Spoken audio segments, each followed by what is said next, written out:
नमस्कार, स्वागत है आपका। घड़ी में 9 बजने वाले हैं। वक्त हो गया है आपके favourite morning prime time show 9 बज गए का। आपके साथ हूं मैं नेहा बात। बंगाल की बात सबसे पहले करेंगे क्योंकि बंगाल में कुछ दिनों की शांति के बाद फिर से घमासान छिड़ गया है। दरअसल अमित शाह बंगाल में है और ममता पर निशाना साध रहे हैं। ममता भी पीछे हटने वाली नहीं है। शाह के आरोपों का वो बराबर जवाब दे रही हैं। चुनाव के बाद बीएसएफ तैनाती को लेकर ममता और केंद्र की तनातनी वैसे भी जारी थी। अब शाह की बंगाल में मौजूदगी से ये लड़ाई और भड़कती हुई दिखाई दे रही है। पहली वजह आपको दिखा देते हैं। आज एक सरकारी कार्यक्रम में शाह और राज्यपाल शामिल होंगे, लेकिन ममता बनर्जी को न्योता नहीं दिया गया है। यह कार्यक्रम विक्टोरिया मेमोरियल में होने वाला है। सीए पर संग्राम छिड़ गया है क्योंकि हर हाल में लागू होगा, ये कहा अमित शाह ने। वही ममता बनर्जी कह रही हैं कि संसद में क्यों नहीं पेश करते हैं ये बिल, क्यों नहीं बिल वहां पर लाया जाता है। इसके अलावा आपको दिखा दें कि कैसे अब बंगाल में घुसपैठ नहीं होने देंगे, ये कहा है अमित शाह ने। लेकिन ममता बनर्जी ने इसका जवाब दिया है कि उन्होंने कहा कि आग से आप ना खिले। विकास के मुद्दे को लेकर अमित शाह ने कहा कि बंगाल को कंगाल बना दिया। यूपी एमपी देखे शाह, ये ममता बनर्जी ने जवाब दिया है जहां पर बीजेपी की सरकार है। तो बंगाल में ममता को चुनावी जीत तो मिल गई, लेकिन सियासी घमासान अब भी थमा नहीं है।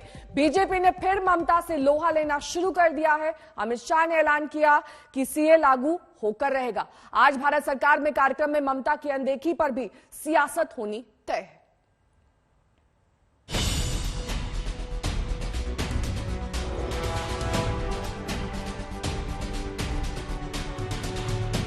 सीए का जिन एक बार फिर निकल आया। ममता दीदी चाहे जो कहे, लेकिन बीजेपी ने साफ कर दिया है कि सीए लागू होकर रहेगा। बस कोरोना की लहर थमने का इंतजार है। अमित शाह 3 दिन के दौरे पर बंगाल में है। हार के बाद पहली बार गृह मंत्री अमित शाह बंगाल आए तो उनके वही तेवर थे। निशाने पर ममता दीदी थी। तृणमूल कांग्रेस सीए के बारे में अफवाहें फैला रही है कि सीए जमीन पर लागू नहीं होगा। मैं आज कहकर जाता हूं, कोरोना की लहर समाप्त होते ही सीए को हम जमीन पर उतारेंगे और हमारे भाइयों को नागरिकता देंगे। ममता ने भी शाह पर वार करने में देर नहीं लगाई। उन्होंने सवाल किया, अगर मोदी सरकार सीए लागू ही करना चाहती है तो इसको संसद में पेश क्यों नहीं किया जाता। ममता ने ये भी कहा कि ये बांटने की सियासत है। देखिए, this is their time, they have not amended defining of sin, that is lapse, the bill is also lapse. Why they have not bringing this bill to this parliament, and why they are asking me, they should have asked their minister who are raising this care issue every day. It is their internal matter. They are imposing it to other political parties. It is not that you are playing the ball. It cannot play. You cannot play one-sided. It is both-sided. ममता और BJP की सियासी अदावत अभी जारी है। अमित शाह आज भी बंगाल में है। दुर्गा पूजा को वैश्विक धरोहर का दर्जा मिलने पर विक्टोरिया मेमोरियल में होने वाले संस्कृति मंत्रालय के कार्यक्रम में ममता को न्योता नहीं दिया गया है, जबकि कार्यक्रम में राज्यपाल जगदीप धनखड़ को बुलाया गया है, जिनका ममता से 36 का आंकड़ा है। ममता की इस अनदेखी पर भी आरोप प्रत्यारोप होना तय है। ब्यूरो रिपोर्ट, आज तक। तो कल ममता बनर्जी ने अपने तीसरे कार्यकाल का 1 साल पूरा होने के बाद प्रेस कॉन्फ्रेंस की। सरकार के कामकाज गिनाने के अलावा उन्होंने केंद्र सरकार और अमित शाह पर आरोपों की बौछार कर दी। उनको पार्टी को बोलिए, उनको पार्टी हर रोज झगड़ा करते हैं और क्या बोलते हैं उसको उनका अंदाजा है। तो तृणमूल कांग्रेस को बारे में उनको सोचने का जरूरत नहीं है। उनको दिल्ली देखना चाहिए, he is a home minister. उनको उत्तर प्रदेश में क्या कर रहा है उसको देखना चाहिए। मध्य प्रदेश में जर्नलिस्ट के साथ क्या हुआ है और उनको देखना चाहिए। जहांगीरपुर में क्या हुआ है उनको देखना चाहिए। बंगाल उनको पास नहीं है, इसीलिए बंगाल के बारे में इतना गंदा बात करने का कोई शोभा नहीं देता। बीजेपी का काम यही है और सीपीएम का भी टीम है। सीपीएम बीजेपी का लिंक मैन है। इसका काम है टुकड़ा कर दो और दिल भी टुकड़ा करने के लिए तैयार है। वो तो जैसे डिवोर्स करने के लिए जैसे हस्बैंड वाइफ डिवोर्स करने जाता है, कभी कभी जरूरत होता है, हम इसको कंडेम नहीं करते हैं, it depends on individual to individual. लेकिन वो तो हिंदू के साथ मुस्लिम को डिवोर्स करने जाता है, बंगाली का साथ बंगाली को डिवोर्स करने जाता है, अलीपुरद्वार का राजवंशी का साथ बांग्ला को डिवोर्स करने चाहता है, हिंदी भाषी का साथ हिंदी भाषी को डिवोर्स करने चाहता है। अगली खबर का रुख करेंगे। कोरोना से मौत के आंकड़ों को लेकर एक बार फिर से विवाद छिड़ गया है, लेकिन इस बार यह विवाद अंदरूनी नहीं बल्कि बाहरी है। WHO का यह दावा है कि भारत में कोरोना से सबसे ज्यादा मौतें हुई और असल आंकड़ा सरकारी आंकड़े से 9 गुना ज्यादा है। भारत सरकार ने इस दावे को सिरे से नकार दिया, लेकिन विपक्ष WHO के सहारे सरकार को कटघरे में खड़ा कर रहा है।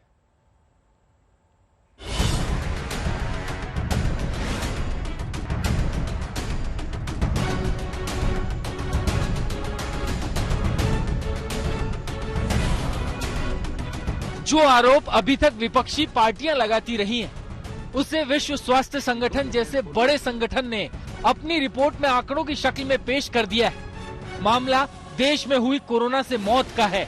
दूसरी लहर के हाहाकार के दौरान देश भर में कई शहरों से शमशान घाट में सामूहिक अंतिम संस्कार की कई तस्वीरें और खबरें आई थी। तब विपक्षी नेताओं ने आरोप लगाए थे कि सरकार मौत के असल आंकड़े छिपा रही है। दरअसल सरकारी आंकड़ों के मुताबिक देश में कोरोना से अभी तक करीब 5,24,000 मौत हुई है, लेकिन WHO की ताजा रिपोर्ट कह रही है कि मौत का आंकड़ा करीब 47 लाख यानी सरकारी आंकड़ों से 9 गुना ज्यादा है। दुनिया भर में कोरोना से अब तक 1.5 करोड़ लोग जान गंवा चुके हैं। WHO की माने तो इसमें सबसे ज्यादा करीब 1/3 मौत सिर्फ भारत में हुई है। जाहिर है WHO का ये दावा भारत सरकार को बेहद चुभने वाला है। सबसे पहले मैं कहना चाहूंगा कि भारत ने बहुत टाइम से बार बार वर्ल्ड हेल्थ ऑर्गेनाइजेशन को कहा है कि मॉडलिंग के बेस के ऊपर, अजम्पशंस के बेस के ऊपर भारत की मोर्टेलिटी को काउंट करना और एक्सेसिव मोर्टेलिटी का जो रूप दिखाया जा रहा है वो गलत है। हम डिसअपॉइंट हुए हैं WHO के स्टैंड से। दूसरी बात यह है कि हमारे पास अगर हम 2020 का डेटा देखते हैं, हमारे यहाँ सिविल रजिस्ट्रेशन सिस्टम से डेथ सिस्टमेटिकली रिकॉर्ड होती है। तो हमें जो डेथ का टोटल एनवेलप जो है एक्सेस डेथ का 19 के मुकाबले 19 में नहीं था कोविड, 20 में आ गया, तो 4.74 लाख का है, लेस देन 5 लाख है। वो सारे भी अगर कोविड के हो गए, जो नहीं है, फिर भी ऐसी फिगर जो है 9 गुना 10 गुना बताना ये ठीक बात नहीं है। हालांकि देश में कई संगठन और विपक्षी पार्टियां कोरोना से मौत के सरकारी आंकड़ों पर सवाल उठाती रही है, लेकिन आंकड़ों में जमीन आसमान का ये अंतर मानने के लिए सरकार रत्ती भर भी तैयार नहीं है। एम्स डायरेक्टर डॉक्टर गुलेरिया 3 वजह बता रहे हैं जिसके चलते WHO के आंकड़े भरोसे के लायक नहीं है। पहली वजह, भारत में जन्म मृत्यु के आंकड़े दर्ज करने का व्यवस्थित तरीका है। दूसरी वजह, WHO के आंकड़े अपुष्ट स्रोतों से और सोशल मीडिया से लिए गए। तीसरी वजह, कोरोना से मौत के मामले में भारत सरकार मुआवजा देती है। इतने लोगों ने मुआवजे का दावा नहीं किया है। मेरा ये मानना है कि ये डेटा ठीक नहीं है और इसके 3 कारण हैं। एक कारण तो ये है कि हमारा एक बहुत अच्छा एक सिस्टम है बर्थ्स और डेथ रजिस्ट्रेशन का, RGI का। वो कई डिकेड से चला आ रहा है और उसमें डेथ्स और बर्थ्स बहुत अच्छी तरह से रजिस्टर होती हैं। अगर हम वो डेटा भी देखें तो उससे इतनी ज़्यादा एक्सेसिव डेथ्स नहीं है। और जब हमारे पास एक रोबस्ट सिस्टम ये है तो WHO को इस डेटा की तरफ नज़र रख के इससे कैलकुलेट करना चाहिए था। दूसरा कारण ये है कि जिस बेसिस पे WHO ने ये मैथमेटिकल मॉडलिंग की है वही क्वेश्चनेबल डेटा है, क्योंकि उसमें कुछ हेयर से एविडेंस है, कुछ डेटा उन्होंने यहाँ से लिया गया, कुछ मीडिया से लिया है। जब आपके पास रोबस्ट ऑथेंटिक डेटा नहीं है तो आपकी मॉडलिंग जो है वो ठीक नहीं हो सकती। और तीसरा कारण ये है कि India has a very liberal policy कि जिनको भी कोविड डेथ्स हुई हैं उनको हम कॉम्पनसेशन दे रहे हैं। भारत सरकार ओपनली कॉम्पनसेशन दे रही है। इसलिए अगर किसी की भी कोविड के कारण डेथ हुई होती तो वो जरूर आगे आके कॉम्पनसेशन लेते, उनके फैमिली मेम्बर्स आते। अगर उस नंबर को भी हम देखें तो भी वो जो नंबर WHO दिखा रहा है उससे कई गुना कम है। इसलिए मेरा मानना है कि अगर हम ये तीनों चीज़ों को ध्यान रखें तो WHO का जो डेटा वो प्रोजेक्शन है उसमें कोई सच नहीं है। हालांकि ये भी सच है कि कोरोना से मौत पर मुआवजे के मामले में सुप्रीम कोर्ट से राज्य सरकारों को फटकार मिल चुकी है।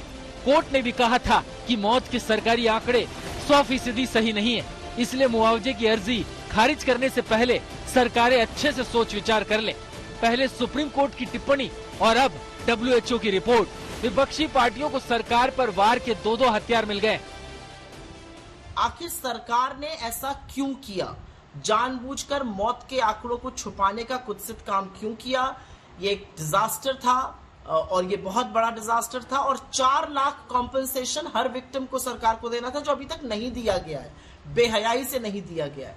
तो एक ही सवाल है, क्या मोदी जी अभी भी कोविड मैनेजमेंट का श्रेय लेते रहेंगे, झुठलाते रहेंगे और वैक्सीनेशन सर्टिफिकेट्स पे अपनी फोटो चिपकाते रहेंगे? WHO की इन नंबर्स के बाद 47 लाख मौतें, जो आधिकारिक आंकड़े का 10 गुना है।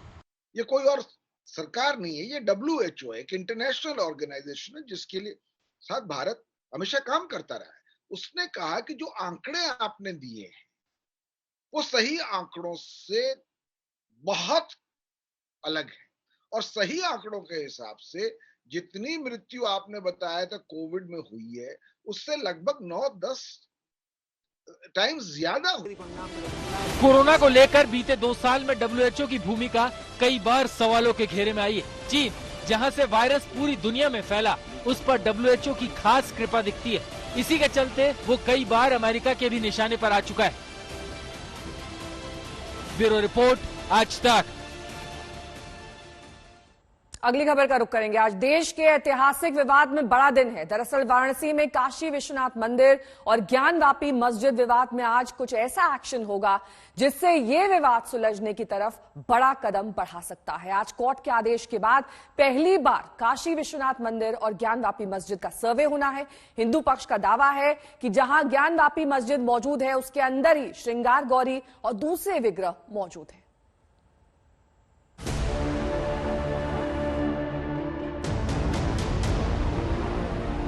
अब से कुछ घंटे बाद पहली बार वाराणसी में श्रृंगार गौरी और दूसरे विग्रहों का सर्वे बाबा विश्वनाथ धाम और ज्ञानवापी मस्जिद परिसर में होने जा रहा है। इसके लिए दोपहर 3 बजे से सूर्यास्त तक का वक्त तय किया गया है, जिसमें अदालत की तरफ से नियुक्त वकील कमिश्नर सर्वे करेंगे और देखेंगे कि श्रृंगार गौरी और दूसरे विग्रहों की स्थिति क्या है। काशी विश्वनाथ मंदिर में श्रृंगार गौरी का विवाद क्या अयोध्या के बाद एक और विवाद के जन्म की शुरुआत है? हम इस वक्त उसी परिसर के बाहर हैं। शुक्रवार को यहाँ पर वकील कमिश्नर आएंगे और अंदर इस बात का सर्वे करेंगे कि कहां पर है माता श्रृंगार गौरी का वो चबूतरा, वो मंदिर। लेकिन ये सर्वे इतना आसान नहीं है। ज्ञानव्यापी मस्जिद के इंतजाम का जिम्मा जिस संस्था के पास है, उसका कहना है कि अदालत ने मस्जिद में वीडियोग्राफी और सर्वे का आदेश नहीं दिया है, क्योंकि जिस जगह का दावा किया जा रहा है उसका कोई नक्शा है ही नहीं, इसलिए वो मस्जिद में सर्वे की इजाजत नहीं देंगे।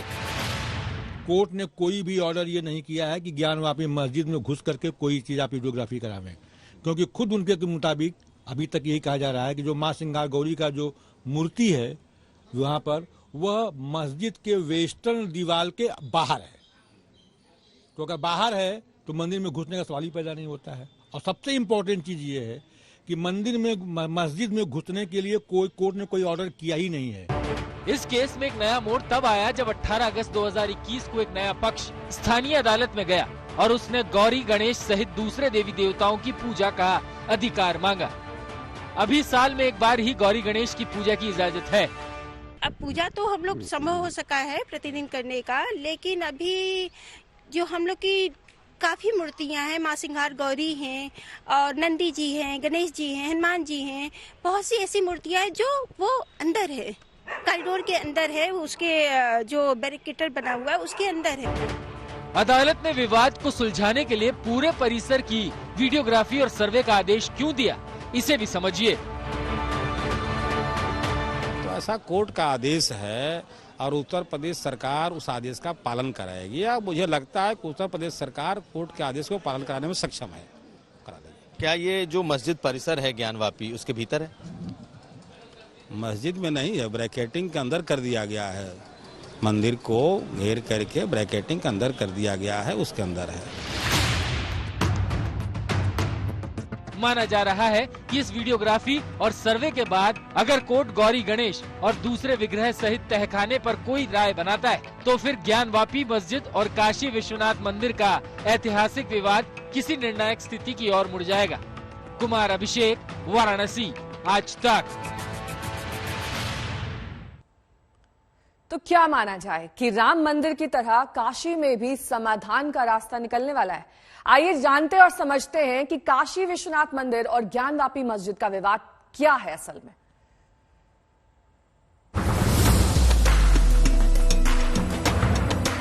वाराणसी में बाबा विश्वनाथ मंदिर और ज्ञानवापी मस्जिद विवाद को समझने के लिए पहले पूरे परिसर को एक बार गौर से देखिए।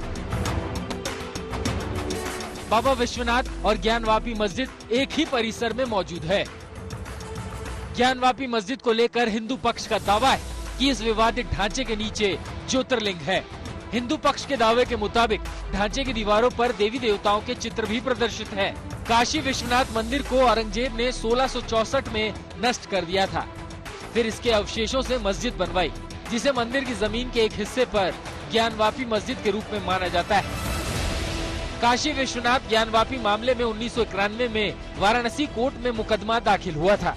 इस याचिका के जरिए ज्ञानवापी में पूजा की अनुमति मांगी गई थी, लेकिन कुछ ही दिनों बाद मस्जिद कमेटी ने पैलेसेस ऑफ वर्शिप एक्ट 1991 का हवाला देकर इसे हाईकोर्ट में चुनौती दी। इलाहाबाद हाईकोर्ट ने 1993 में स्टे लगाकर मौके पर यथास्थिति कायम रखने का आदेश दे दिया।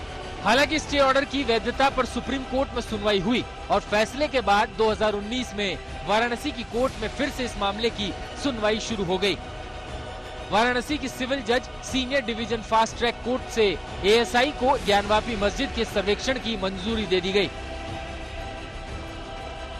वहीं ज्ञानवापी मस्जिद पक्ष की ओर से अंजुमन इंतजामिया मस्जिद कमेटी और सुन्नी सेंट्रल वक्फ बोर्ड की ओर से दाखिल प्रतिवाद पत्र में दावा किया गया कि यहाँ विश्वनाथ मंदिर कभी था ही नहीं और बादशाह औरंगजेब ने कभी मंदिर को तोड़ा ही नहीं, जबकि मस्जिद अनंत काल से कायम है। अभी मुस्लिम समुदाय मस्जिद में रोजाना 5 वक्त सामूहिक तौर पर नमाज अदा करता है। मस्जिद का संचालन अंजुमन इंतजामिया कमेटी करती है।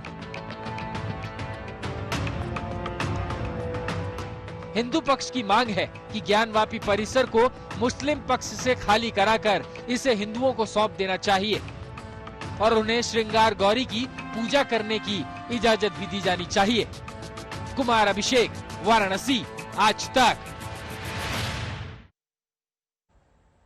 कुमार अभिषेक मेरे सहयोगी इस वक्त तमाम जानकारी के साथ सीधे वाराणसी से ही जुड़ गए। कुमार, हमने रिपोर्ट के जरिए ये तो समझ लिया कि दरअसल विवाद क्या है और कैसे इस विवाद से अभी तक बचा गया है, वहां पर किस तरीके के इंतजाम किए गए हैं। लेकिन आज की ताजा स्थिति अगर आपके नजरिए से हम समझना चाहें, क्योंकि आपने दोनों पक्षों से बातचीत की, वो क्या कहते हैं?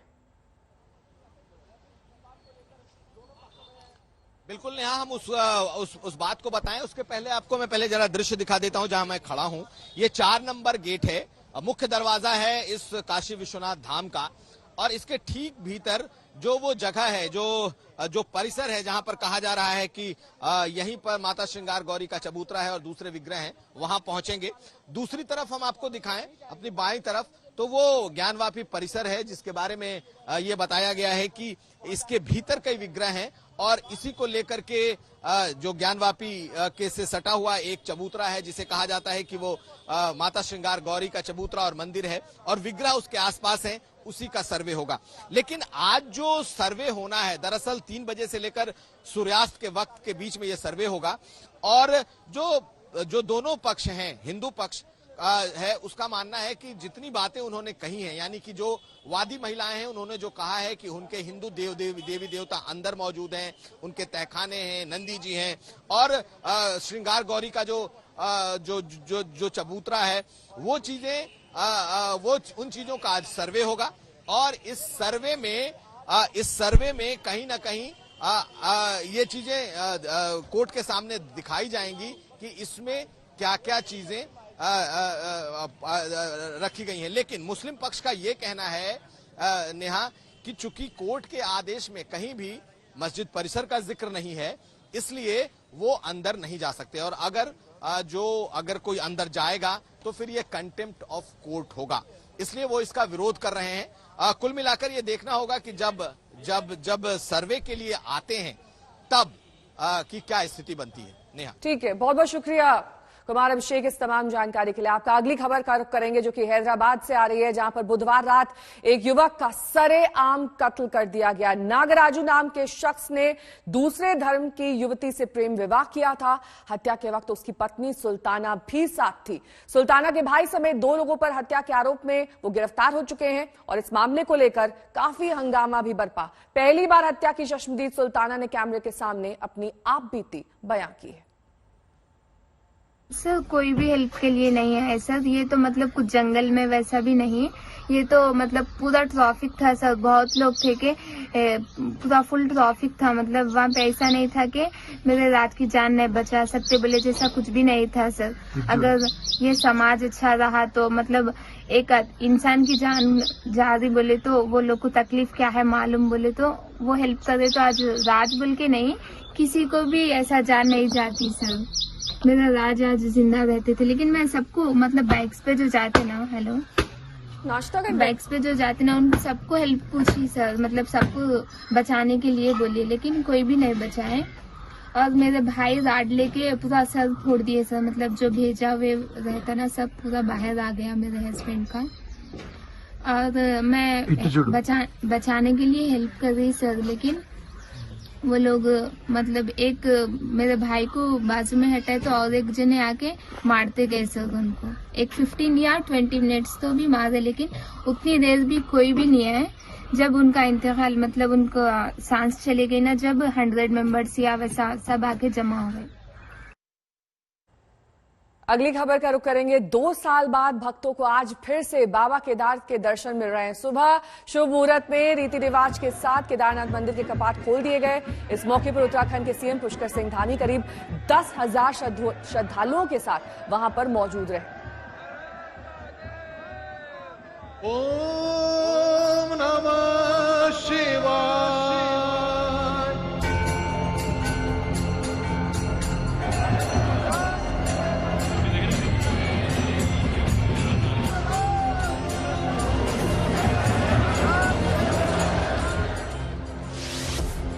2 साल बाद खुल गए कपाट, पूरा हुआ इंतजार।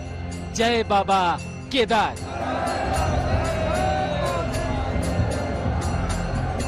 घड़ी जैसे ही सुबह 6:25 पर पहुंची, बाबा केदार के भक्तों की मुंह मांगी मुराद पूरी हो गई। 2 साल का लंबा इंतजार खत्म हुआ और श्रद्धालुओं को बाबा केदार के दर्शन हुए। 2 साल से केदारनाथ यात्रा कोरोना के साए में रही। बाबा के कपाट तो अपने तय वक्त पर खुलते और बंद होते रहे, लेकिन कोरोना पाबंदियों के चलते भक्तों को बाबा के दर्शन 2 साल से नहीं हुए थे। आखिरकार दुश्वारियों का वक्त बीता और बाबा ने भक्तों को दर्शन भी दिए और आशीर्वाद भी दिया। कपाट खोलने की रस्म, परंपरा और रीति रिवाजों के साथ पूरी की गई। शुभ मुहूर्त पर केदारनाथ के प्रधान पुजारी के आवाज से आर्मी बैंड के साथ बाबा केदार की डोली को मंदिर परिसर की ओर लाया गया और जय बाबा केदार के उद्घोष के बीच कपाट खोल दिए गए।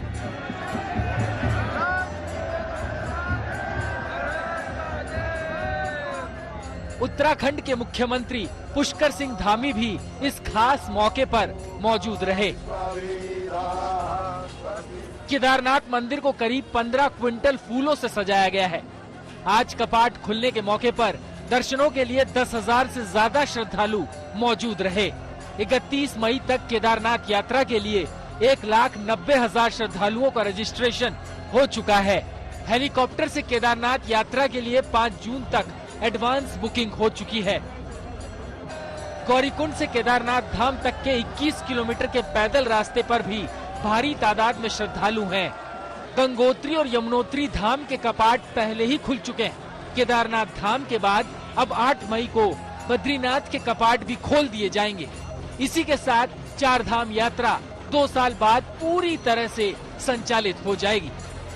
कोरोना काल में आर्थिक नुकसान झेल चुके व्यापारी चारधाम यात्रा शुरू होने से बेहद उत्साहित हैं। बहुत अच्छा लगा देखने में। पीछे शंकराचार्य की नई मूर्ति भी लगी है, नया चीज है, नया कुछ किया मोदी जी ने, वो भी अच्छा लगा देखने में। और डोली अभी अभी आई है, डोली के साथ सभी हम लोगों ने बम बम बोले के नारे लगाए हैं, वीडियोग्राफी की है, बहुत अच्छा लग रहा है। हालांकि कोरोना के मामलों में कमी को देखते हुए सरकार ने यात्रा फिर से शुरू कर दी है, लेकिन कोरोना नियमों और प्रोटोकॉल को लेकर श्रद्धालुओं को बार बार जागरूक किया जा रहा है। आज तक ब्यूरो। तो बाबा केदारनाथ के दर्शन के लिए जो भक्त उत्सुक थे, अब उनके लिए कपाट खोल दिए गए हैं। 2 साल बाद ये मौका आया है जब भक्त अब बाबा के दर्शन कर सकेंगे।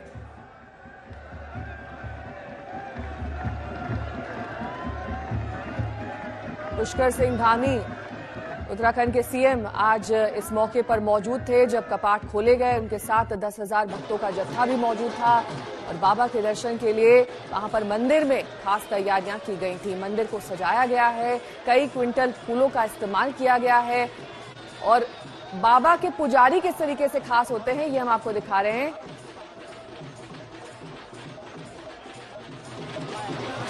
अब तक 326 रावल यहां पर रह चुके हैं।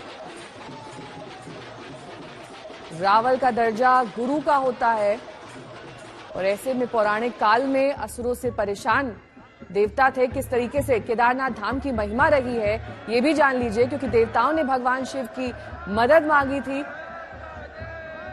उसके बाद ये पौराणिक कथा कि शिव बैल के रूप में यहां प्रकट हुए थे। तभी से बाबा केदारनाथ देश भर में ही नहीं बल्कि विश्व विख्यात है। शिव के बैल का रूप का नाम कोडारम था।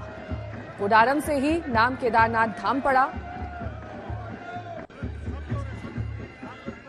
मान्यता यह है कि पांडवों ने ये मंदिर अपने काल में बनवाया था। मंजीत नेगी मेरे सहयोगी इस वक्त तमाम जानकारी के साथ जुड़ गए हैं। मंजीत, आज क्या कार्यक्रम रहा, किस तरीके की तस्वीरें केदारनाथ धाम से आई, क्योंकि 2 साल बाद अब कपाट खुले हैं? कोरोना काल के बाद ये पहला मौका है जब पूरी तरह से चारधाम यात्रा को शुरू किया गया और आज बड़ी संख्या में इस वक्त केदारनाथ धाम में सुबह कपाट खुलने के बाद यात्री मौजूद हैं। गौरीकुंड से लेकर पूरा जो आस्था पथ है केदारनाथ मंदिर पहुंचने का पूरा भरा हुआ है। हालांकि काफी व्यवस्था भी यहाँ पर पहले दिन को देखने को मिल रही है। लोग शिकायतें कर रहे हैं कि सुबह 3 बजे से लाइनों में खड़े उनका नंबर नहीं आ रहा है, पुलिस की पर्याप्त व्यवस्था नहीं है, ठहरने की व्यवस्था नहीं है। लेकिन उसके बावजूद लोगों के का जो जोश है वो लगातार बना हुआ है। बड़ी संख्या में लोग सुबह 3 बजे 4 बजे से लेकर लाइनों में खड़े हैं, दर्शनों का इंतजार कर रहे हैं और शाम 5 बजे तक कपाट खुले होंगे। कब तक लोग लगातार दर्शन कर सकेंगे। और खास बात ये भी कि क्योंकि 2013 की आपदा के बाद जो पुनर्निर्माण के काम हुए हैं केदारनाथ धाम का एक नया स्वरूप लोगों के सामने है। तो कुछ दिन पहले प्रधानमंत्री नरेंद्र मोदी ने आदिगुरु शंकराचार्य की भव्य समाधि का उद्घाटन किया था और पुनर्निर्माण के जो काम है आस्था पथ से लेकर मंदाकिनी सरस्वती नदी के किनारे घाट बनाने को लेकर तमाम जो काम है, लोगों को रहने के लिए शेल्टर, तीर्थ पुरोहितों के घर, तमाम चीजें अब लगभग ठीक है मंजीत, बहुत बहुत शुक्रिया इस तमाम जानकारी के लिए आपका। तो आज कपाट खोल दिए गए हैं 2 साल बाद भक्तों के लिए ये अब अवसर है बाबा केदारनाथ के दर्शन का। बहरहाल अगली खबर का रुख करेंगे। कोरोना मौत पर WHO के आंकड़े को लेकर राहुल गांधी का सरकार पर हमला हुआ है। दरअसल आंकड़े जो WHO की ओर से जारी किए गए उस पर अब विपक्ष लामबंद और हमलावर दिखाई दे रहा है, जिसमें अब राहुल गांधी ने कड़ा वार किया है। उन्होंने कहा है कि WHO के जो आंकड़े हैं उस पर सरकार ध्यान दे, क्योंकि ये सरकार की कोरोना काल में नाकामी को दर्शाता है।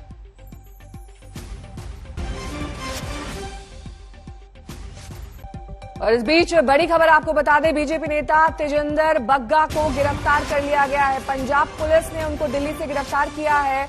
अब से कुछ ही देर पहले ये गिरफ्तारी हुई है। बीजेपी के वरिष्ठ नेता हैं तेजिंदर बग्गा, जिनकी गिरफ्तारी हुई है पंजाब पुलिस द्वारा। दिल्ली आकर उन्हें गिरफ्तार किया गया है। बग्गा के खिलाफ साइबर सेल ने मामला दर्ज कराया था, जिसके बाद उनकी गिरफ्तारी। बीजेपी नेता तेजिंदर बग्गा दिल्ली से गिरफ्तार हुए।